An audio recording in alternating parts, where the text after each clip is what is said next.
Greg Whittle works an office job where he gets a call from his daughter Emily asking him to come to a dinner celebrating her graduation. Greg is worried because his relationship with his ex-wife is poor and wonders if he could just take Emily and his son, her brother Arthur, out the next day. At his desk, he sketches a drawing of a beautiful woman. He's recovering from an injury and calls to refill his prescription, only the pharmacy says he has exhausted his refills. After he leaves his office, his wallet flickers on his desk, as if it doesn't actually exist.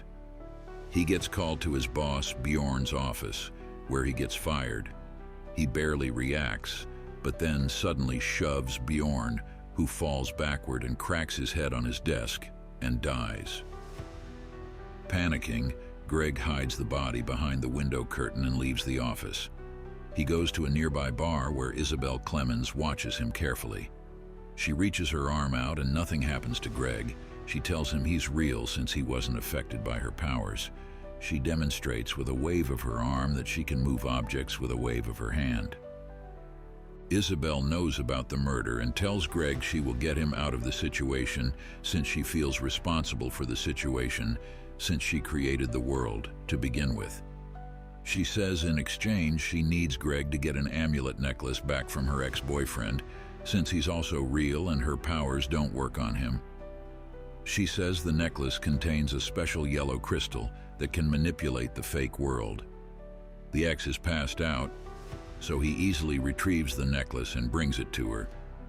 Isabel explains to Greg that nothing in the world is real except for a few rare people. She uses the power to make the window open, dropping Bjorn's body out, making it look like a suicide, clearing Greg of suspicion. Isabel leads Greg to an encampment where she lives. He asks if she's homeless. She says she lives off the grid. He feels bad about killing Bjorn, but Isabel continues to explain that he wasn't real. Isabel teaches him how to light candles with his mind, and he shows her drawings he has made of his dream home and a town that he sees clearly in his mind. He shows her the photo of the woman, and Isabel says it is of her and of their real life outside of this world. They share a kiss. Emily goes to see Arthur and asks for help finding Greg and convincing him to come to graduation. He says he can't, that they can't trust him anymore. He implies that their father is constantly injured because he is addicted to prescription painkillers. Isabel and Greg ingest more yellow crystal and go rollerblading, using their powers to knock people over. Greg begins following Isabel's belief that there are no consequences because nothing is real. As they leave, they look back and see themselves being arrested. Suddenly, they are the people being arrested and eventually released from jail. Meanwhile, Emily continues looking in shelters for her father.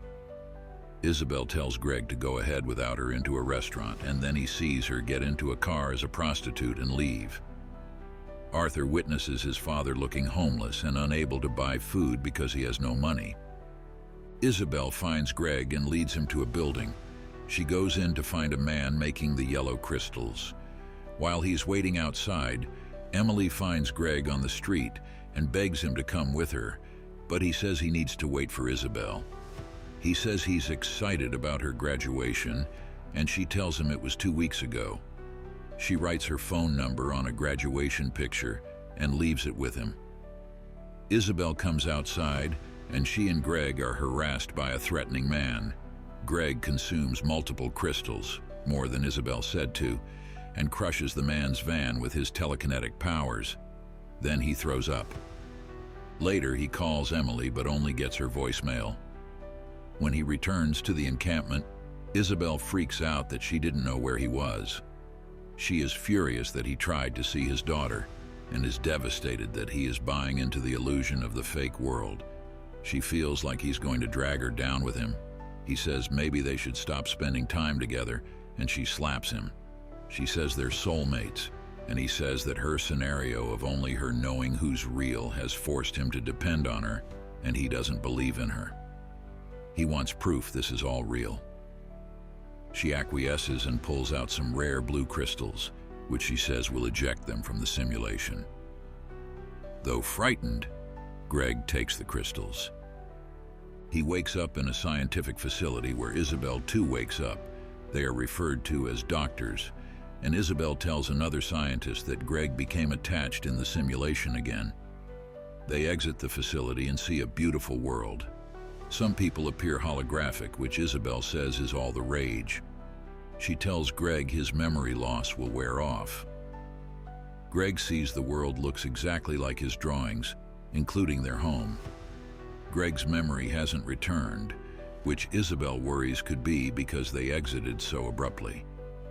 She shows Greg his invention, the thought visualizer, a machine that illustrates your thoughts. She tells him all about the world, where synthetic biology turned a dying world into a free utopia. She tells him that you have to experience the good to appreciate the bad and vice versa, which is what the simulation was for. Meanwhile, Emily continues searching for Greg. Isabel tells Greg they need to go to the lab, but he convinces her to spend one more day outside the simulation, swimming and enjoying the beauty. They attend a scientific mixer, where another scientist tells Greg he's heard that there are problems with Isabel's research. Isabel overhears and gets angry, saying no one believes in her. Greg insists he does. At the party, Emily as a hologram appears looking at Greg, but is warned by someone that he could be unpredictable. Isabel continues to be angry and says they need to go back into the simulation to get more data, but Greg says he isn't going back in and she should just publish her research as is. Isabel presents her research on how bliss can only be achieved by understanding the contrast with the opposite. Isabel brings Greg on stage and asks him how he feels and if he has any complaints. He feels great and is very happy. She plays an interview with him from before he went into the simulation, where he is surly and frustrated with life's small annoyances. She asks him if he's lacking anyone in his life right now, and he sees a hologram of Emily in the crowd, but he says no. In the original interview, he says there is someone missing. Isabel concludes her research by saying a once frustrated man is now joyous and thrilled about life. Afterward, Isabel is received extremely positively at a reception. The reception later is sieged by angry protesters and devolves into fighting and mass chaos. Greg continues to see Emily's hologram and follows it, where it becomes non-holographic. He asks how she can be real. She tells him he isn't thinking clearly. She gives him the yellow crystal she found at his campsite and tells him eventually he will need to choose between worlds. Greg takes the yellow crystal and uses his powers to defuse the protesters, and he and Isabel race to the lab as the world around them continues morphing between the two worlds. Isabel theorizes that they must have brought the simulation into the real world and that they need to go back into the simulation and take blue crystals to stop it. They enter the simulation and wake up in the homeless encampment in the pouring rain.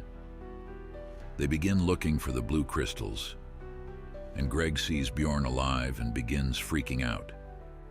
They steal a car from one of Isabel's Johns and go to get blue crystals. Isabel pulls a gun from the glove compartment, shoots her supplier, and takes the crystals. Meanwhile, Emily goes to Arthur and says she got a call that Greg was panhandling outside of his old office when he saw Bjorn. The police follow Greg and Isabel to the encampment and surround them. Isabel realizes there are not enough crystals for both of them to exit, and one of them will be trapped inside. Greg says he can't stay inside and she gives them to him. Greg has another idea. He says she should kill him inside the simulation and meet him on the outside. She doesn't want to, and says it's her fault since she created it all. Greg tells her the world is kind of beautiful because you never know what's going to happen next. Emily arrives, screaming for her dad, but is held back by the police. Isabel realizes Greg is still attached to Emily, and he apologizes. He gives her the crystals, and she leads the police toward her so Greg can escape. She then takes the blue crystals. Greg flees and goes to a rehab clinic. At a group meeting, he presents the photo of his daughter and says, "This woman says she's my daughter, and I believe her." Later, Greg meets with Emily and brings her flowers and they hug.